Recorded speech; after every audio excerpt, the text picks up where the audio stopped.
এক ভক্ত অনেক কষ্ট করে দূর দেশ থেকে সরু সুগন্ধি চাল আনিয়েছেন এবং একজন ভক্তিমতী মহিলাকে দিয়ে সেই চালের ভালো পিঠে তৈরি করিয়েছেন মাকে খাওয়ানোর জন্য। সেই পিঠে নিয়ে যখন জয়রামবাটি রওনা হচ্ছেন তখন বিকেল হয়েছে।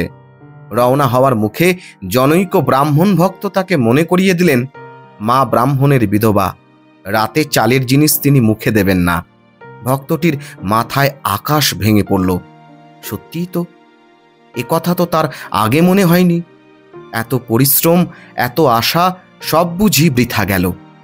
যাই হোক, তিনি ঠিক করলেন মায়ের উদ্দেশ্যে তৈরি জিনিস মায়ের পায়ে নিয়ে গিয়ে নিবেদন করবেন। গ্রহণ করতে হয় তিনিই গ্রহণ করবেন, ফেলতে হয় তিনিই ফেলবেন।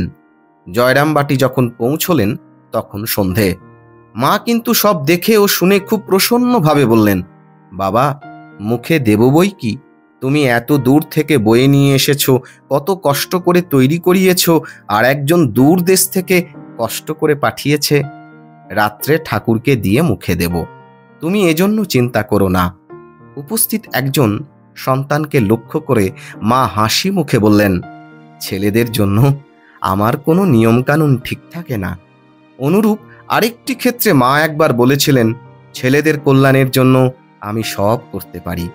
নিরন্তর মায়ের অন্তরে তার জগৎজোড়া ছেলেদের কল্যাণ কামনা প্রবাহমান ছিল বলেই জনৈক চিকিৎসকের স্ত্রী যখন তার কাছে প্রার্থনা করলেন স্বামীর উপার্জনের উন্নতির জন্য, মা পারলেন না সেই প্রার্থনা মঞ্জুর করতে।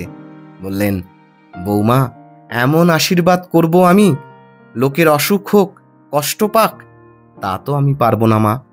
সব ভালো থাকুক, জগতের মঙ্গল হোক। নিত্য স্নানের পরও তার মুখে উচ্চারিত হতো ওই প্রার্থনা, মা জগদম্বে, জগতের কল্যাণ করো।